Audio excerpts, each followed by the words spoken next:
Good afternoon. Welcome to today's University-Based Child and Family Policy Consortium webinar.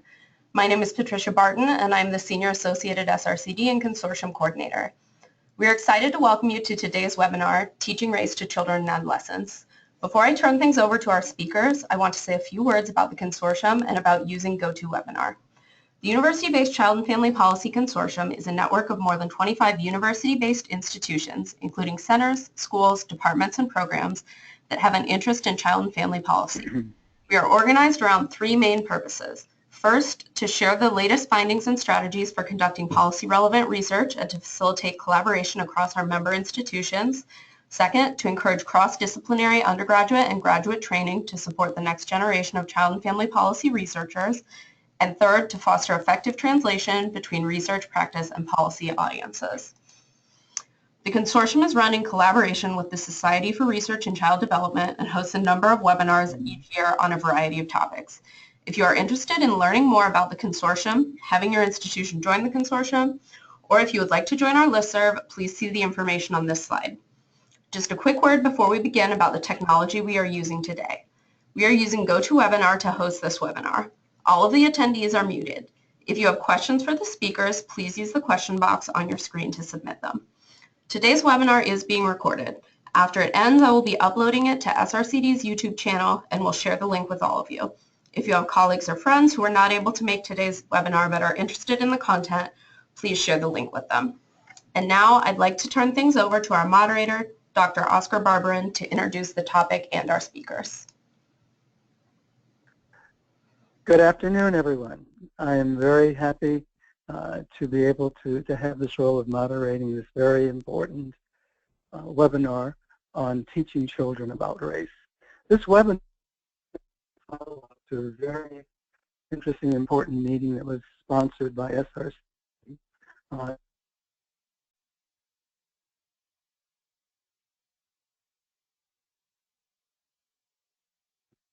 Presentations that occurred at of benefiting from that meeting without having been there. The topic that we've chosen really is actually very important given our current situation, where there really are questions about race that are emerging as part of the national discourse with a lot of misunderstanding. It's become clear the kind of pain that some children are experiencing around the issues that are being raised about their own experiences. And the information that we will be sharing today by these two presenters will in fact provide us some research-based ideas about how one might go about approaching the issue of teaching children about race, why it's important, and what parents and adults and teachers can do. We have two distinguished presenters. The first will be Dr. Howard Stevenson. Dr. Stevenson is the Constant Clayton Professor of Urban Education and a Professor of Africana Studies at the University of Pennsylvania. He is a distinguished researcher, has done some very important work in the area of race socialization, and has written a very interesting book about how to intervene and assist young people struggling with a variety of issues. One of the books, Playing with Anger, is especially recommendable. The second presenter is Diane Hughes. She's a professor of applied psychology in the Steinhardt School of Culture, Development, and Education at New York University. She's also the co-director of the Center for Research on Culture, Development, and Education. She's trained as a community and developmental psychologist, and she, like Dr. Stevenson, has devoted years of her life to the study of race. Since 1985, she has been working on issues of racial socialization of children. And so they bring to you a wealth of information that I think would be very valuable to you. So I turn this over now to Dr. Stevenson.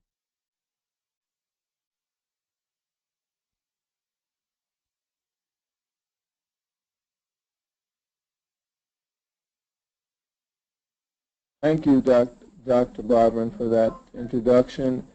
And it's a pleasure to be here today, this afternoon, to talk about issues of how to talk to children about race.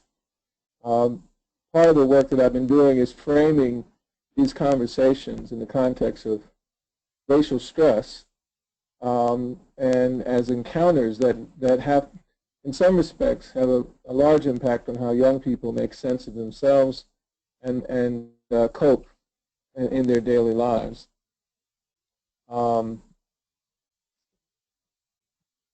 Advance a slide here.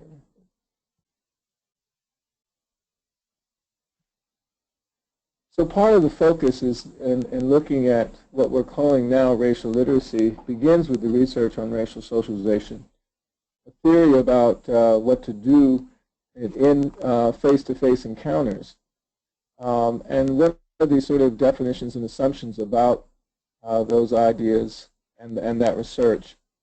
It's also important to understand factual knowledge about racial politics. Why would we be interested in having these conversations? There's also the issue of what's emotional about engaging these racial politics, and what strategies can we use to get at those emotions, but when we are engaged in racial encounters, what we can do.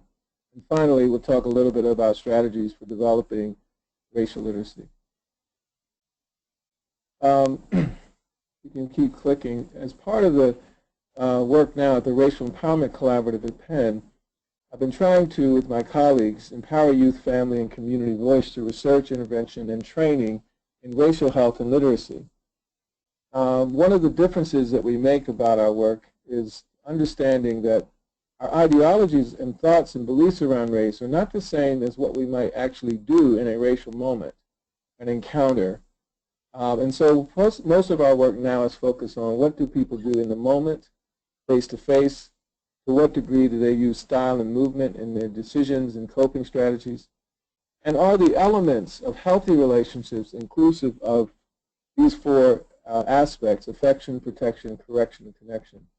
We've been doing this work in different sites around the country, from police to higher education institutions, and to training teachers in how to navigate face-to-face racial encounters that they find stressful. Next slide. Why are we interested in the issues of addressing racial moments? Well, one is that since the election, there has been an increase of hate speech and violence, and a lot of this has happened around schools.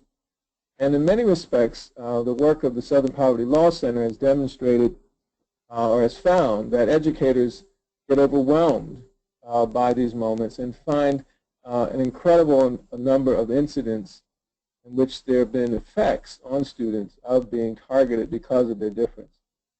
The educators also report in the survey that administrators who have jurisdiction over those schools in many respects feel overwhelmed at what to do. Next slide. So in the work that we're doing currently, we've been trying to target how do we integrate racial literacy interventions in everyday experiences that people of color in particular go through. So we have one project in which we use basketball and martial arts to get at in-the-moment conflicts and stressful interactions. Another one from African-American men between the ages of 18 to 24 in barbershops, where there are a lot of supportive contexts and culture within the barbershop that help young men disclose information about their struggles, and other projects that try to get at face-to-face, in-the-moment encounters, teaching families how to talk to their children about race. All of these include the same form of interventions that are based on racial socialization research and racial stress management strategies. Next slide. So the training that we do now is targeting to get at emotional issues that people have so that we understand what are you likely to do when you're faced with a racial encounter. The ability to notice yourself courageously when you're in those moments give you a leg up in how to make sense of what to do or to say. Racial ideology is important, values are important, but part of the idea is when you've been socialized, does that socialization give you strategies on what you should do when you are absolutely overwhelmed? So some of this mindfulness or racial mindfulness training is meant to identify not only the stress that people feel, but how they can navigate that stress when they only have a minute or 2 minutes to make a decision. So decision making is the target, and we do believe it's important that people be able to understand their emotions this process. Next slide. I've summarized this work in a book called Promoting Racial Literacy in Schools. Next slide. So part of the idea of thinking about race in face-to-face encounters has to do with the fact that many of us are only seeing part of an image or part of what's going on. And when it comes to racial politics, we worry that people are blinded by some things, even though they are cited by others. In a both-and way, we would say every person in this particular image is sighted and blind, and not just one or the other. The one thing that we do point out, though, when it comes to racial matters, if you follow this image, you'll see that one of the points we make is that the person who discovers a rope at the end is going to be less stressed by the person who discovers a snake.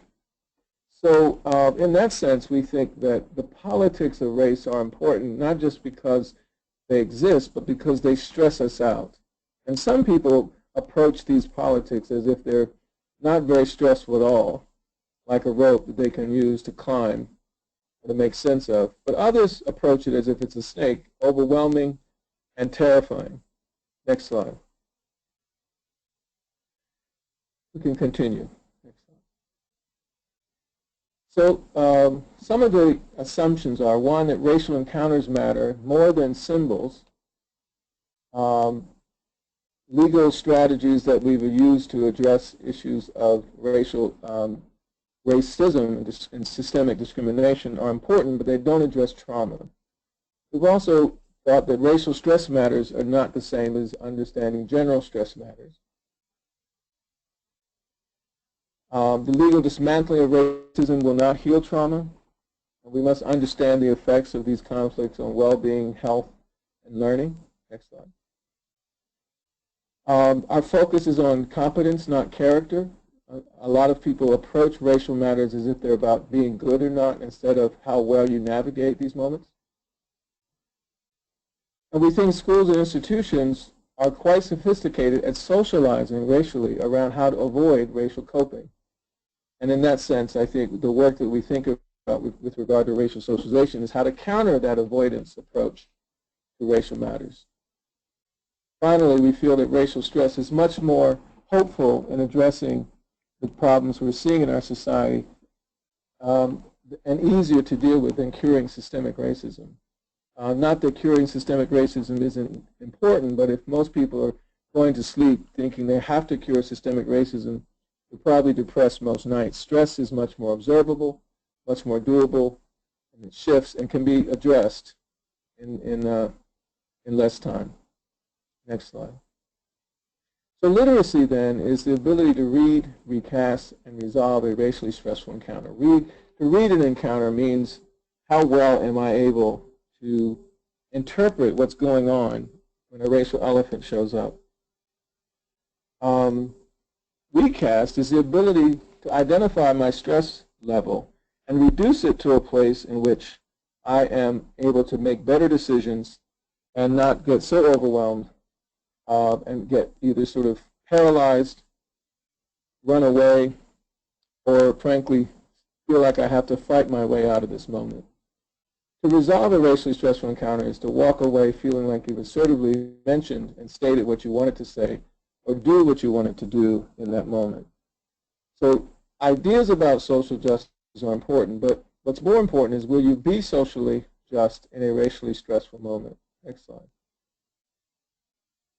So there's a host of research that on racial threat that explains why we would want parents and families to socialize their children around race. If you look at the research on Preschool Left Behind, there's a host of research that suggests that children disproportionately by race are being expelled from preschool, and that finding since 2005 has been supported over the years. And if you follow along some of this research, you'll see that even children of color are perceived as dangers in ways that many of us find quite appalling. So one argument is, when should I be talking to my children about race? And if I should, you could make the argument that when children are being thought of as not children or dehumanized or seen as less innocent, or could affect their sleep might be reasons in which you might want to have these conversations if we knew that having this conversation or a set of conversations would improve their health. I no longer come to people talking about racial matters as if they're issues of importance around character or civic duty or greater society. I say more now that if talking to your child would help them sleep better over the course of 10 years, would you find it important to do it then? Next slide.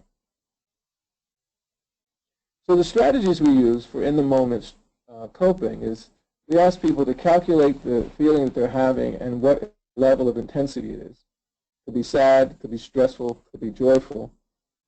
2, to locate it on their body and to be very detailed about it. 3rd, to communicate it, that is to say what self-talk is going on. To breathe and exhale, of course, during all of this, sort of as a racial mindfulness process.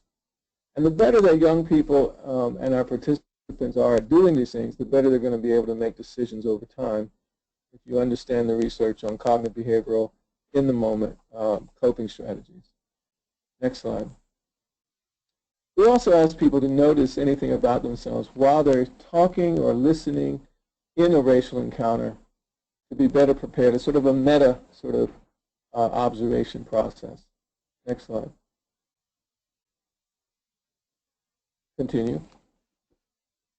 So the way that we've thought of racial socialization in the work that my fine colleagues have done, including my guest presenter today, have found that racial socialization is a very supportive and very protective factor for a host of reasons for young people, and particularly families of color. I've been more interested in, though, is what can we do to enhance and explain why racial socialization works. And one of those is the notion that not only do parents transmit skills, but young people acquire skills. And in some respects, both parents and children can both transmit and acquire skills of emotional, intellectual, and behavioral sorts. To do what is the question? Protect and affirm one's sense of self-efficacy, to reappraise stressful encounters, and to negotiate conflicts in a variety of contexts. So racial socialization, then, the purpose of it, next slide, in many respects is how to navigate racial stress. That's one argument we'd be making, that talking to children about race can help them navigate racial stress, to be more engaging in racial encounters instead of avoiding it, and over time developing a sense of confidence in racial coping, and self-efficacy, become more assertive in their voice, to stand up for themselves, or to make choices where the decision-making is not one of sort of avoidance. Next slide. So in essence, the theory that we've thrown out around racial encounter coping, appraisal, and socialization theory called recast is that racial socialization can reduce the stress of coping during racial conflicts by improving the confidence that one has around engaging racial moments. The problem is it takes practice, and everybody knows practice. We're talking about practice. Yes, we are talking about practice. And for anybody who doesn't understand, that's an Allen Iverson comment, at any rate, about the importance of practice. Next slide. Next slide. So in a nutshell, what we try to ask people to do is to go back in time, to think of situations and tell stories as an initial strategy around racial matters, whether it's a story from childhood, a story about being a parent, or a story about what's happening in your professional life currently, that has stressed you out, that you've navigated well or maybe not so well, and to process that.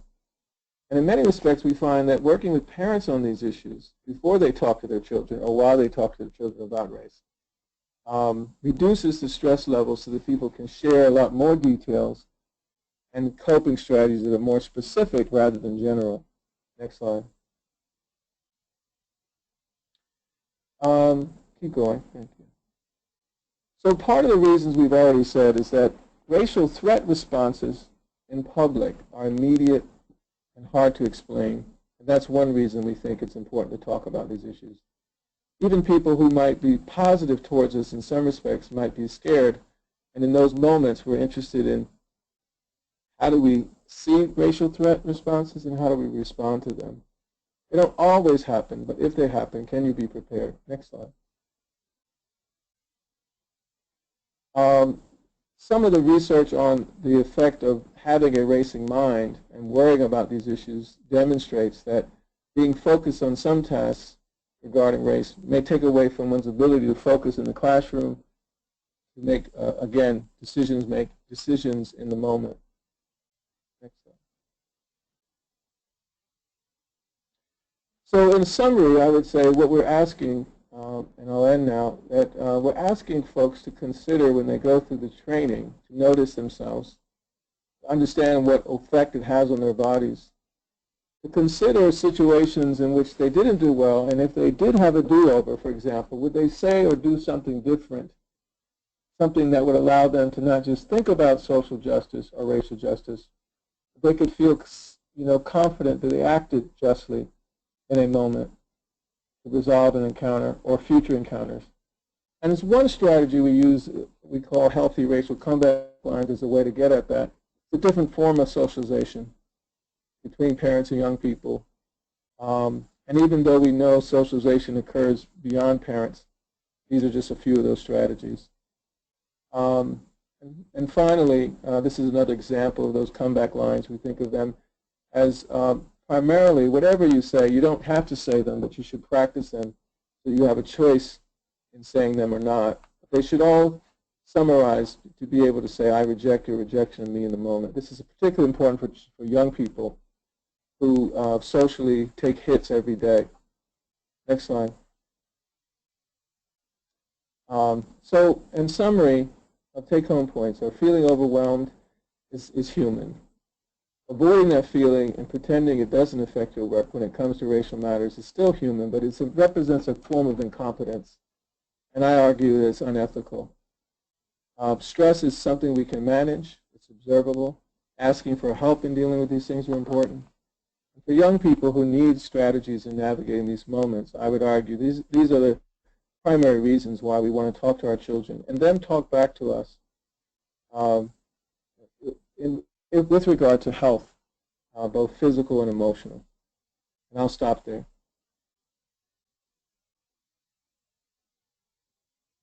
Thank you.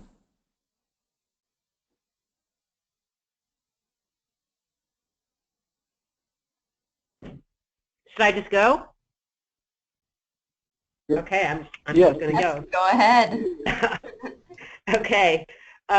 Good afternoon, everyone. I'm pleased to be able to share this moment with you. And what I'm going to talk about is more relevant to the inadvertent ways that parents communicate messages to kids. And I'm going to actually try to lay bare the ways in which we're uncomfortable about it. And hopefully, during our discussion, we can talk about ways that we can do it better. So the racial landscape of the U.S. has changed dramatically over the past 60 years and actually within the past 100 days. And yet, it remains eerily the same, and I doubt I have to convince people of that. And so I ask, how many of us are completely open and comfortable having conversations with our children and teenagers about this, or the true meaning of this, or the true meaning of this? Comfortable, deliberate, and intentional. So I've been interested in issues related to this for over 30 years, my entire academic career actually. And this afternoon I'm going to share with you my perspective on how we teach race to children and how we might do it better. So normally when I give a talk like this, I show a lot of fancy equations and tables and talk about theories, but I'm not going to do that. Instead, I'm going to share some of my own experiences with you, but viewed through the lens of what I've learned from my research. Okay, so I grew up in one of the most diverse communities in America, West Mount Airy, Philadelphia.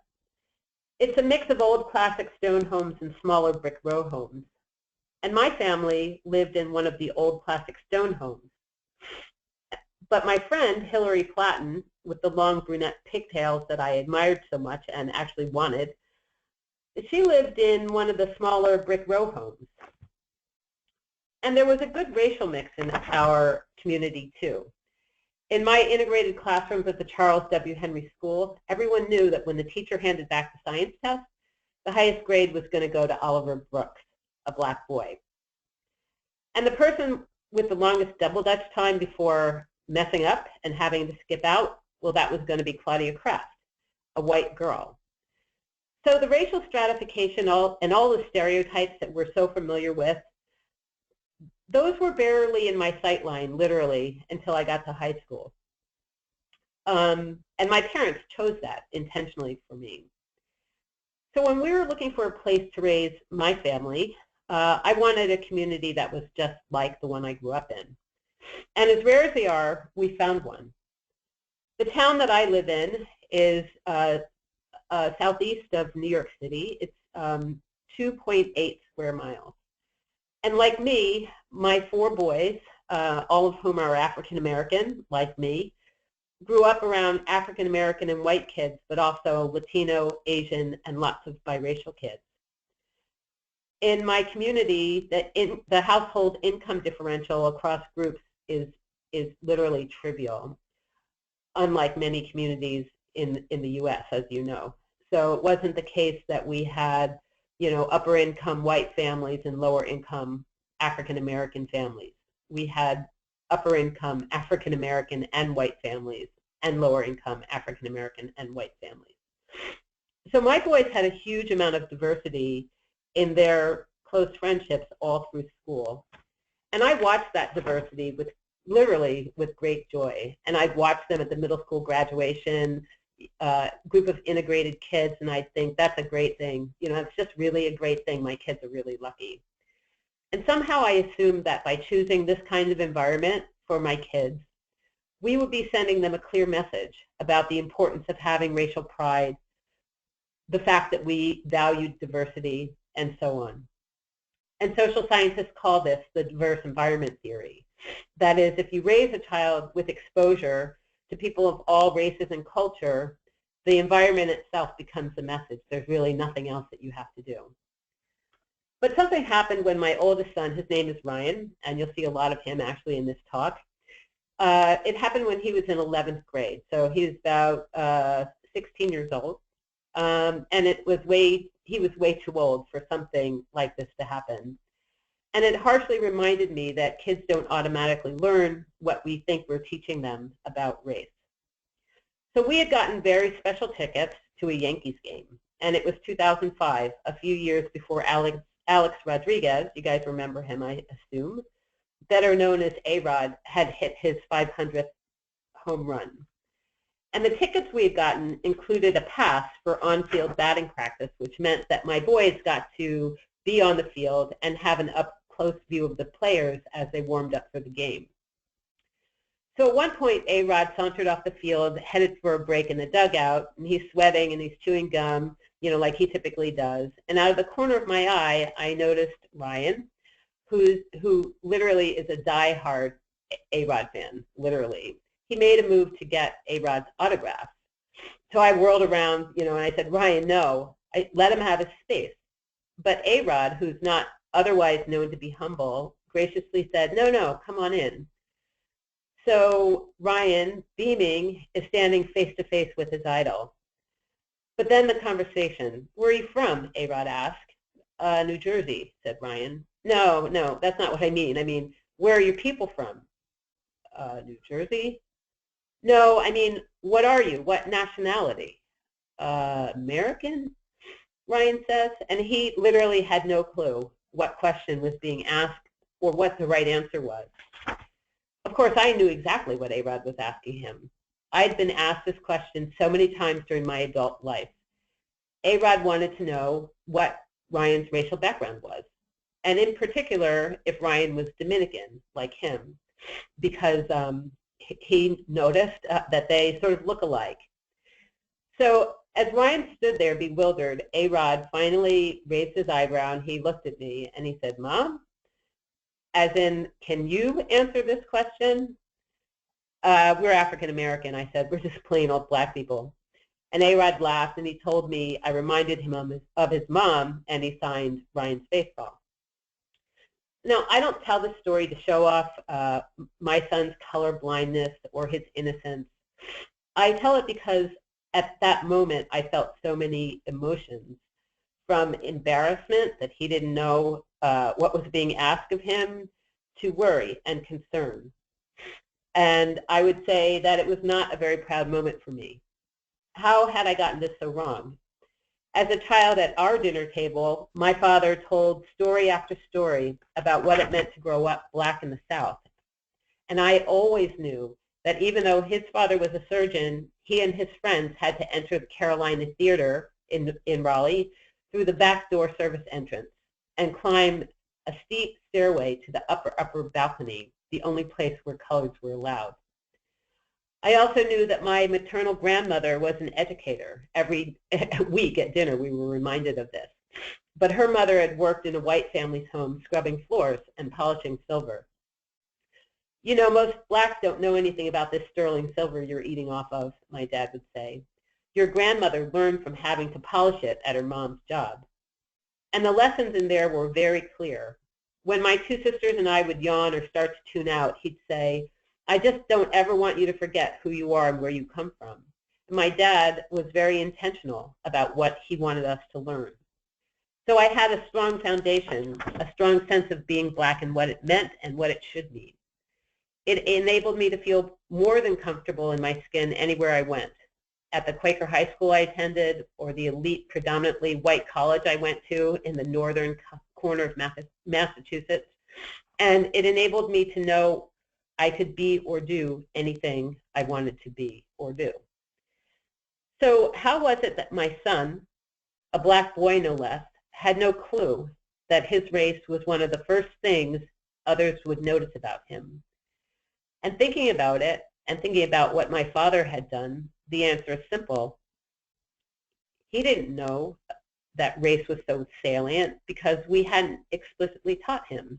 We relied instead on that diverse environment theory.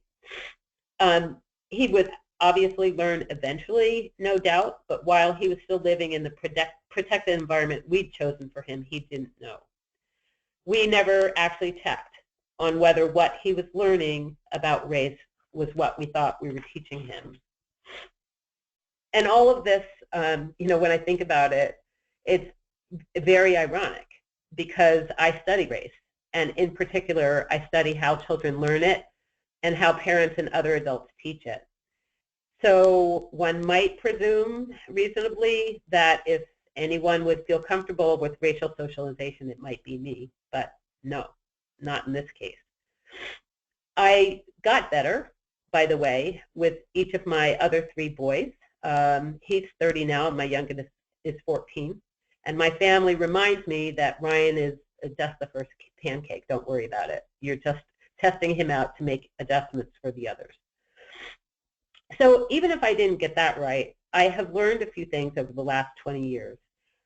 And one of the biggest lessons is that we adults need to be more intentional in how we approach the issue of race with this next generation. But I'll come back to that in a minute. A second lesson is this. Race really is a four-letter word for many of us, including those of us who are parents. And even though I knew it, I continue to learn it again and again and again. Any reference to race, especially in mixed company, makes people very, very uncomfortable. And I have to remind myself of that. You know, I have to remind my kids, don't go over to somebody's house for dinner and mention race because it might make them feel uncomfortable. And although this is what we would like to believe, that we should embrace diversity and value it, this is what happens much of the time when we're with people who don't look like us. Right? Oh dear, that didn't go well. Better luck next time. And in fact, dozens of research studies have shown that the mere prospect of interracial interaction is fraught with anxiety, tension, and missteps for blacks and for whites in particular, and for others as well. Whites worry about seeming prejudiced. Blacks worry about being the target of racial bias. Whites interpret the mere mention of race as playing the quote-unquote race card, that is, bringing race in where it doesn't belong. Blacks worry about and actually experience numerous microaggressions every day that whites are unaware of, and on and on. And in experimental studies, these interactions often do not go well at all. My view is, though, that we don't have to pass our hang-ups about race to our children, the hang-ups that we clearly have. They're growing up in a completely different world than I did. Those of us who are my age, which I won't mention, did. And it's our choice. We have the opportunity to help children celebrate the great diversity among people and to embrace the commonalities that bind us. But to do this, my belief is that we need a new strategy. And the one I suggest is what I call intentional parenting for racial equity and justice, or intentional parenting for short. And by intentional parenting, I mean more than just what we call mindful parenting. That is, parenting that's in the moment and non-judgmental. And it's more than just taking advantage of what we call teachable moments if they happen to arise. Intentional parenting, which is what I believe we need, is deliberate and it's done on purpose. And in the context in which we are living now, teaching randomly, reactively, or unintentionally does not seem like a good option. Adults need to have a clear and well thought out goals about what we want children to learn, and we need to proactively seek opportunities to teach it. So in other words, adults need to have what I call a racial socialization agenda. And adults need to get comfortable with being uncomfortable talking with our children about race, because it is often uncomfortable. So if this idea of having an intentional, explicit agenda, if it seems a little unrealistic or far-fetched to you, just remember that in our country's recent history, during the Jim Crow era and before, intentional parenting around race was routine.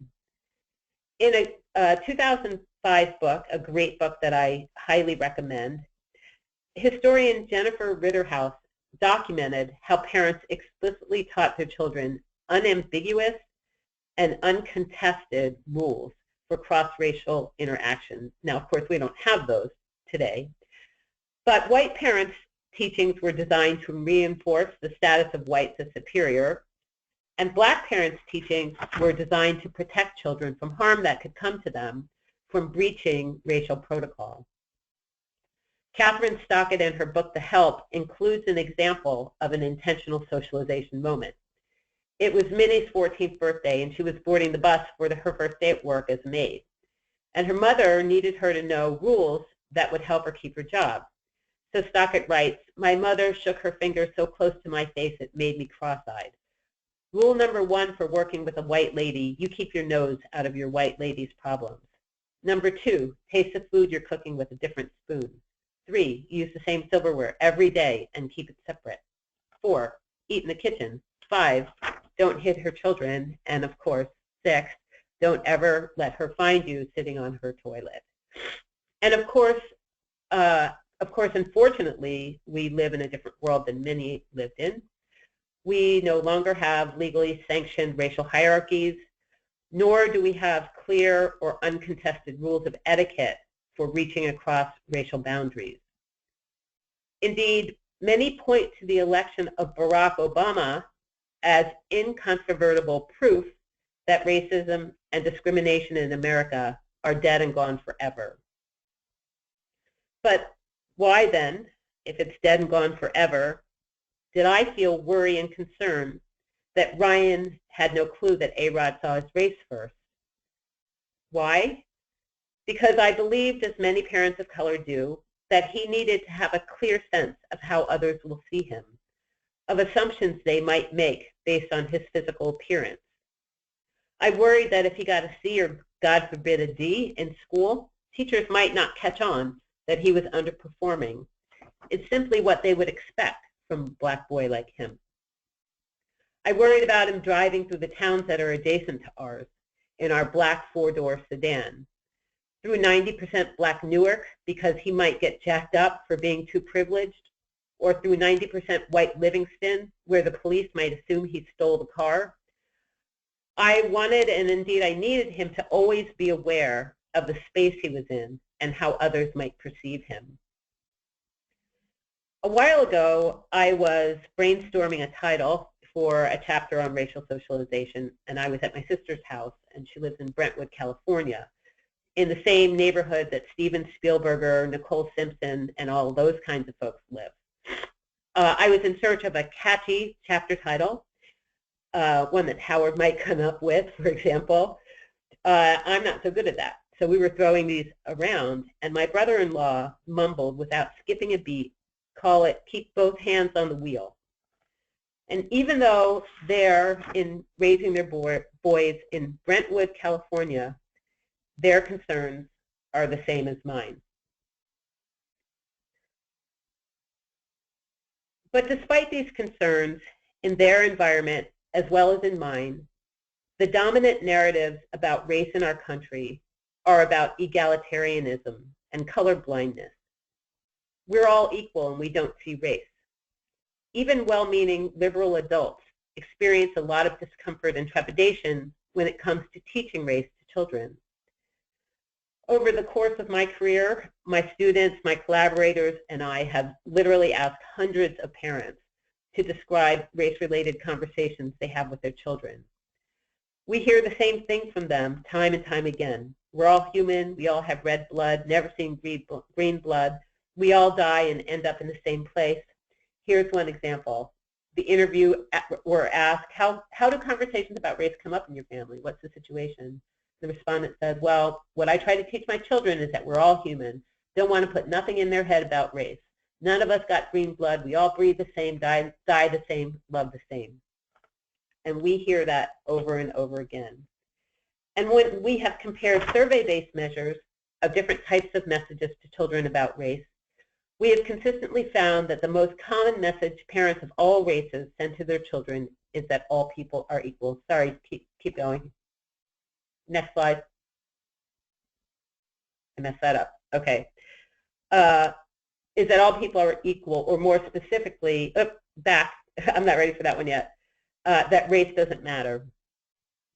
And we know from dozens of studies, including my own, that children and adolescents benefit greatly from messages about ethnic pride, cultural history, and cultural heritage. Other types of messages to children about racial bias or about the value of egalitarian views are more tricky, which is why the kind of work that Howard is doing, where he's explicitly pointing out, what you need to pay attention to for racial literacy, is so very important. But in our work, the adolescents of parents who only emphasize egalitarianism, for example, actually report fewer cross-race friendships, which is not what you would expect.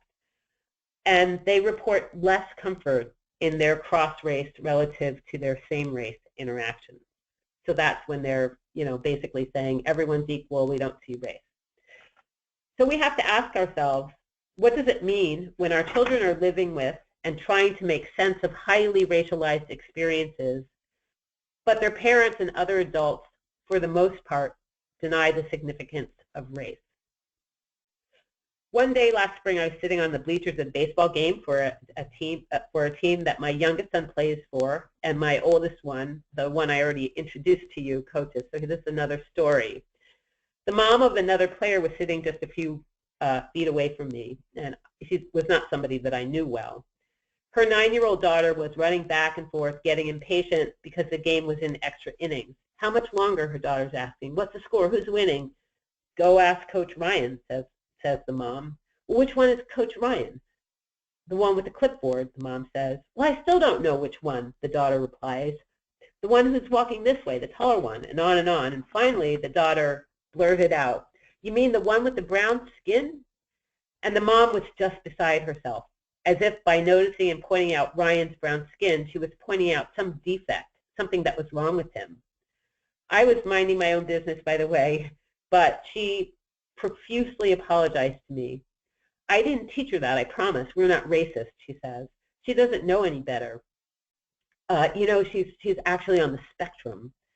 And ironically, I've just been reading the work of Evan Applebaum, who's at MIT, who does experiments on how people strategically avoid mentioning race in experimental tasks when actually pointing out race would help them do the task more quickly and more efficiently and win the prize. But it was stunning for me to actually see this live. I'm not offended at all, I said to her. Ryan does have brown skin. That's just a fact. But when you think about this from the perspective of young kids, this colorblind approach must seem very odd.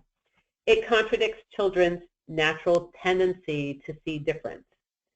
And in my opinion, it's just another one of our adult hang-ups. The colorblind approach suggests to kids that skin color differences, which clearly exist, should not be talked about. Diane? Yeah. I'm sorry, we're running out of time. You mind wrapping up soon? Yep, I will. Okay, let's see.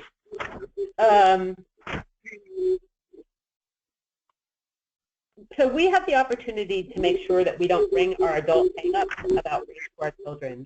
We can help them celebrate differences between groups rather than not. This generation of kids is way further down the line than with race categories, gender categories, sexual orientation categories, and so on. Talking about race with your kids is not racist, but it's also not easy. It's hard to share things associated with hard emotions, like guilt or shame or fear, with our kids. But I say do it anyway. But we need to be intentional about it.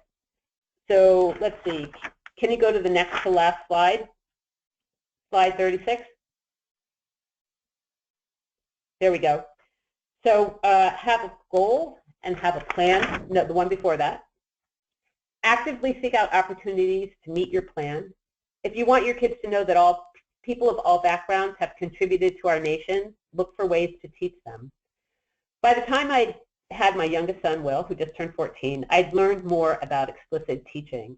Each time I saw something in the paper about an African American who had done something great, like invented time-released capsules, for example, I'd show him a picture.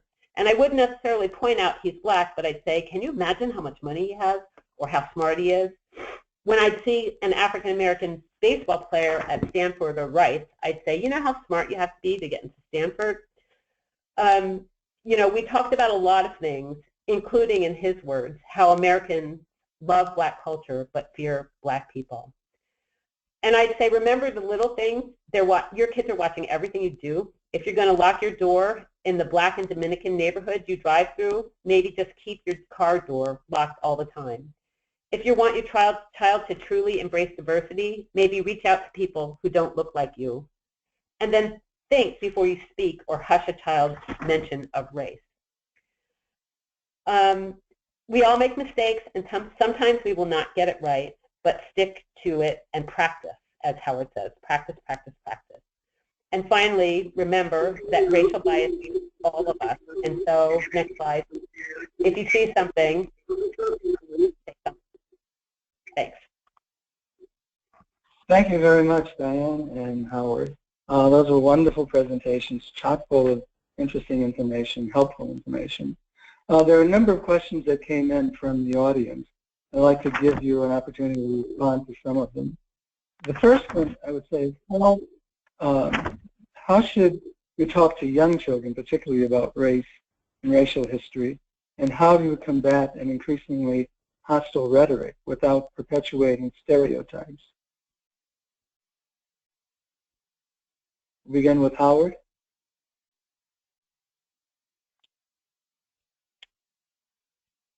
Well, first of all, thank you.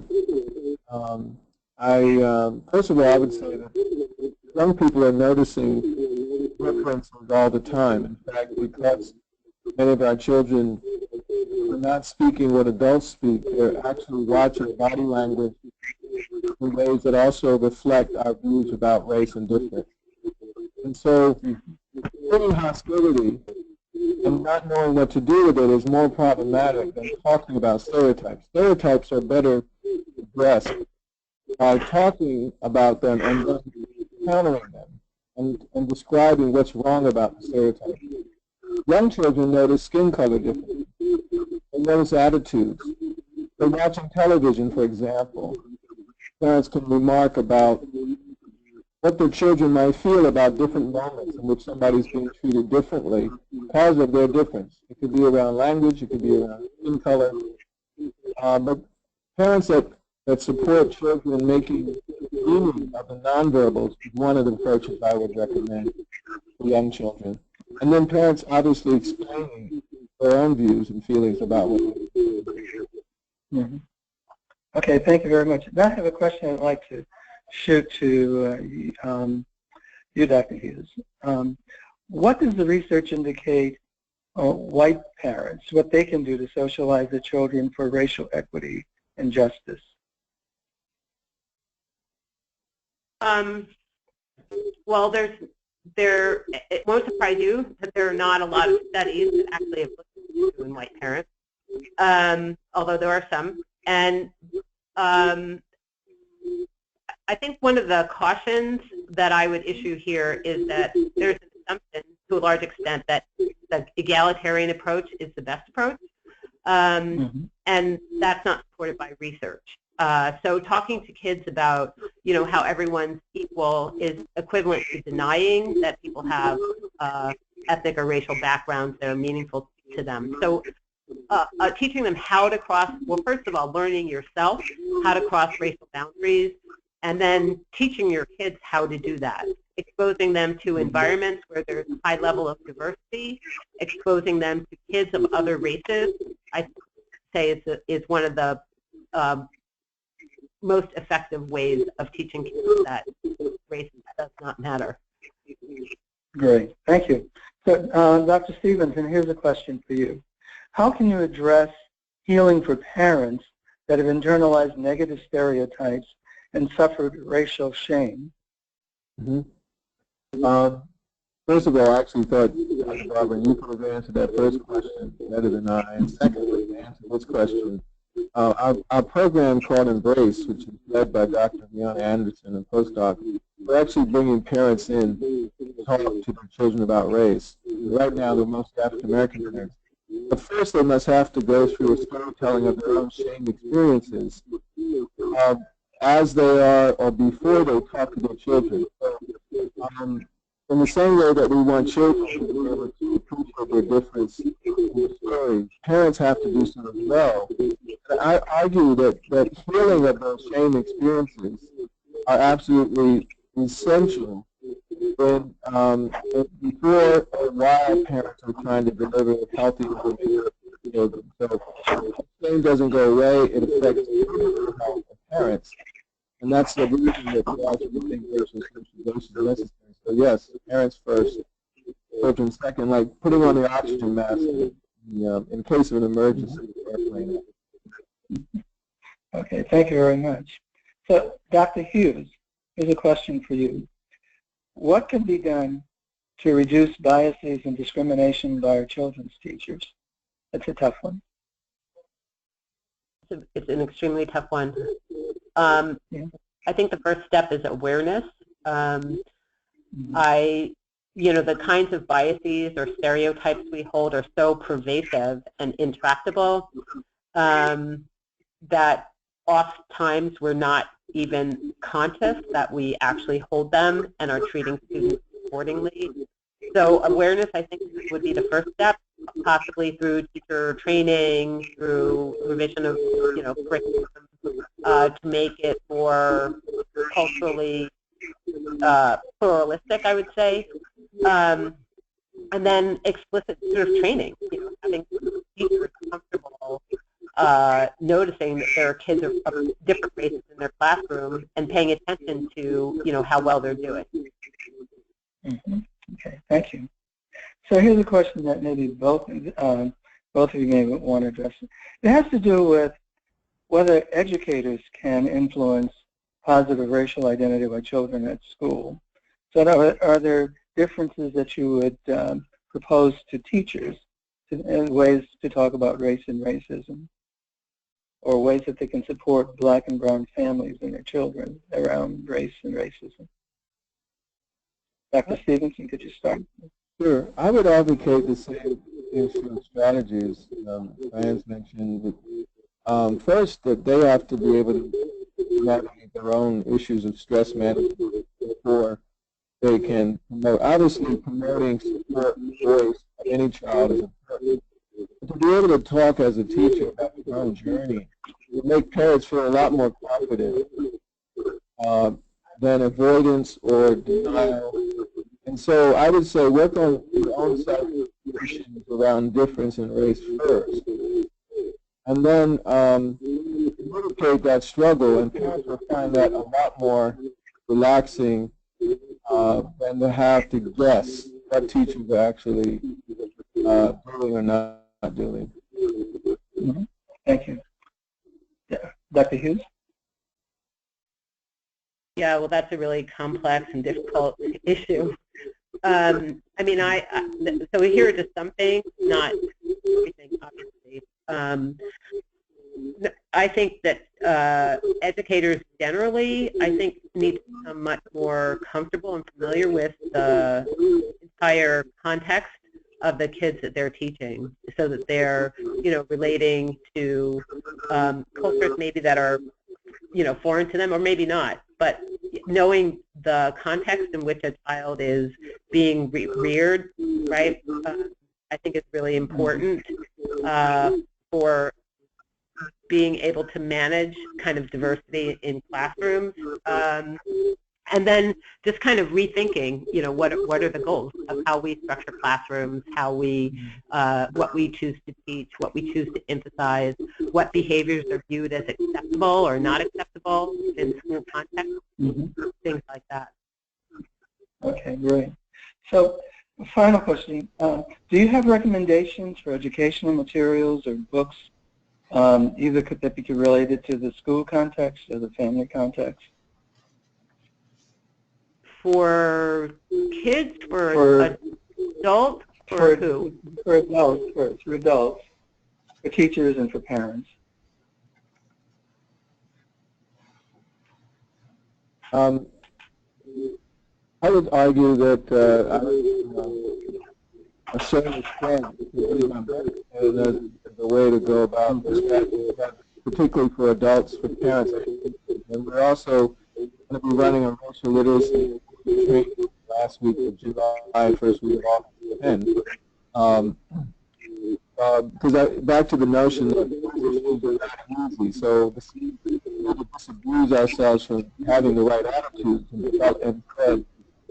developing the right skills, and that, again, practice through this is those strategies that promote practice of these navigation of stressful moments. Okay, thank you. So we have about 2 minutes left. There's one broad question that came in. Oscar, can I just add to that for a second? Sure, please. Sure. There are a lot of TED Talks, and there's an NBC series called The Talk that they're just really interesting strategies for sensitizing people to, what kinds of issues, people of color actually face and how they're taught about it and what their experiences are. So just doing a search on the internet of different videos and stuff, I think would be great. Okay. Thank you very much. We're just about out of time. There was a question about whether these ideas apply to diverse other groups. We've been talking mostly in terms of race, but what about immigrants, children who are homeless, LGBTQIA, etc.? Any quick comments on the applicability to those groups? I would just argue that the same issues of stress management apply to the other groups. They have different histories. The stereotypes are different, the microaggressions are different, but the effects on physical health and emotional well-being, I would argue, still require the skill sets that stress. Okay. Well, I don't know if that was a signal to us. Thank you very much. Our time is about up.